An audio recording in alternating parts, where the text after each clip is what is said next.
Welcome to A Musician's Guide to London. In April 2011, London's leading professionals in the music industry were met and interviewed. The participants included Brixton's O2 Academy, Storm Recording Studios, Ronnie Scott's Jazz Club, BBC Television Centre, and an exclusive interview with composer Nick Harvey and Portobello Music Store. Day to day, it's well, the main part of it is managing the bookings, but I also manage the engineers and assistant engineers and the admin staff for the studio. So I mean, there isn't really a typical day, but hopefully in a typical day the phone's going to ring with a booking. Yeah. And then it's putting that booking together, seeing who's best suited to work with that session, what the session needs, what equipment they need on the session. And the rest of it really is mainly admin based. Yeah. Just said to you already, it's very, very tough out there. There's a story about the producer Flood, who I presume you've all heard of Flood. How he got his name Flood is because there were two, when he was a tape-op assistant, they used to be called tape-ops, but they're assistants now. When he was an assistant, and his first job, there were two of them that worked there. One of them was called Flood, the other one was called Drought. He was called Flood because he was constantly asking, does anyone want a drink, does anyone want a cup of tea, does anyone want anything? The other guy no one's ever heard of again, and he obviously, his reputation precedes him. That's how he got his nickname. But basically, once you're lucky enough to get into a studio, the client's the most important thing in that studio, so you do whatever it is that client wants. Be polite, say please and thank you. Very, very basic stuff, but you'd be amazed how many people get it wrong. Be polite, just be nice to be around. Started off at university. I started at student radio. I did hospital radio. It's very close to the real thing. It really is very close. The only difference is nobody listens, but that's a good thing because you can experiment. I did that, and then I actually managed to get into Television Centre on Radio 5 Live on a programme called the Aim and Home Show, and I was running. So my job was bringing guests up to the studio, making lots of tea. Production side of things, that is the kind of starting point. The key is work experience, building contacts, because it really is an old saying, but who you know, not what you know, is the truth. And if you can get in any kind of way, whether it be cleaning the toilets, working in the shop, you know, that's an in. And once you're in, you can actually apply for internal jobs. But there's still a number of external jobs, and right now is a good time because a lot of the BBC is going north to Manchester, to Salford. There's a lot of jobs coming up available, technical jobs, journalism jobs, all kinds of jobs coming available if you're willing to go to Manchester, which is a good place. It's the only way you'll ever make a lot of money out of, you know, getting music played on the radio is if you get on the radio on A list. So you have an A, B, C playlist. So if you're Lady Gaga and you get, I don't know, 10 plays a day, then it's all going to add up by the end of the week. When you just get played once a week, once a month on the punk show, you know, I imagine it's not very much at all. Yeah, I mean, for me, I find that a lot of my way in to doing what I'm doing was just through luck, actually, and through meeting the right people and knowing the right people who worked on the inside. And I would say that's almost secondary to ability. You've got to be able to do the job, of course, but if you can't get the break in the first place, then it's... The favourite commission I've had, the favourite programme that I've worked on, which has been most rewarding, has been the ballet documentary that was on recently on BBC4. It was called Agony and Ecstasy, and it was a year with the English National Ballet, and it got fantastic reviews, and it was just I found it very creatively rewarding. Often when I'm writing for a show, the brief is very strict, and they said, right, this is the sort of style we want, and they give me lots of different soundtracks or other composers' works to listen to use as sort of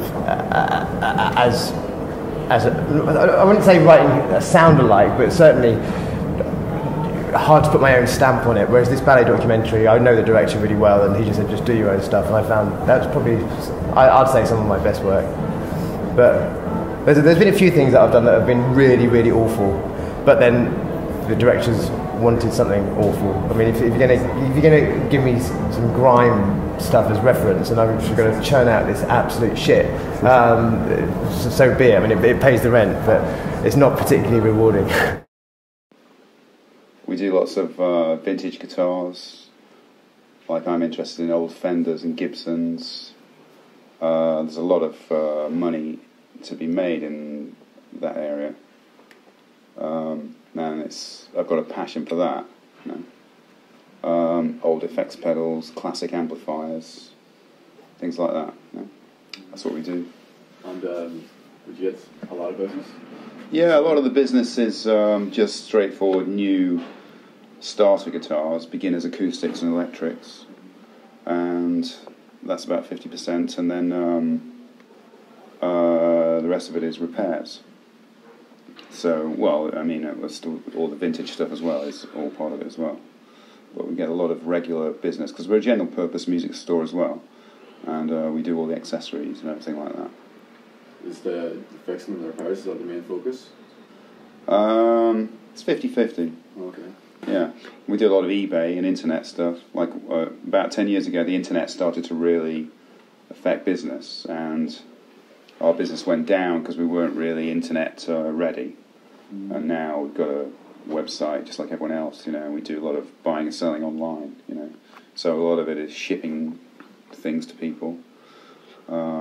Business has changed, you know, over 10 years. What does your job entail here at Brixton Academy? I'm the stage manager, so I'm in charge of basically all the technical aspects of putting the show on from start to finish. That'd be when the trucks arrive first thing in the morning, to unloading all the trucks, getting all the PA, all their lights out, and then bringing it all inside the venue and then rigging it. How long will your day be? On an average, from start to finish, it's about an 18-hour day. How did you get the job here in Brixton? I just finished touring with Susie and the Banshees as their guitar tech, and I just got home and I got a phone call saying I needed a stage manager for the day. And that was 16 years ago. I've been here ever since. So a little bit of potluck there. And... well, yeah. I used to work for Susie and the Banshees, Motorhead, and a few other people as a guitar tech.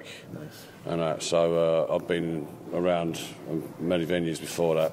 Is there any companies, sound companies here that would be regulars within the venue? Yeah, it would be like SSE, Brit Row, Audio Lease, Cane Green.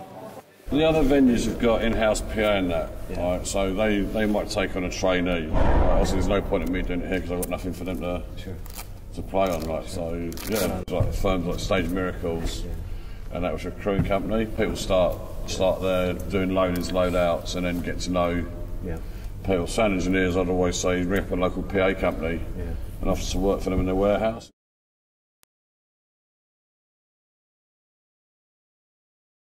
In Ronnie Scott's, it's the basic stuff you'd see in most venues. We've got a Yamaha M7 digital desk, Lexicon and TC Electronics outboard reverbs. Then slightly different to what you'll find in most places, we've got Universal Audio 6176 valve channel strip, and then we put everything through a TubeTech 2CB multi-band compressor. We find ourselves going backwards a bit though, and buying valve and retro gear to warm sounds up and get a more authentic sound. So although like having a digital desk makes life a lot easier because we haven't got lots of outboard, we do find ourselves then buying lots of bespoke outboard to try and still get that warm sound. Something like we got in today, Georgie Fame. It's an 8-piece band with a Hammond, which all needs to be checked and tested before we set up. It can take 3 hours, but you can then get some of the American trios that come in, like McCoy Tyner last week, and they come in, play one song, and then they're out again. That's it, checked in half an hour. So it really does depend on the artist and the amount of equipment that they're going to bring with them. You do get difficult artists, but you just learn how to work with them and just say yes in all the right places and just give them what they want, because at the end of the day, it may be our venue, but it's their show, it's their name that's above the door. That's why people are coming in. So you have to get it right for them. I've got a degree in sound, and so I always feel that's important. But you should have that as a basis. But then you can't take anything away from learning on the job. And everything I've learned that I use here, I would say I've learned on the job rather than out of a textbook. But I do believe you need that basis before you actually go into it.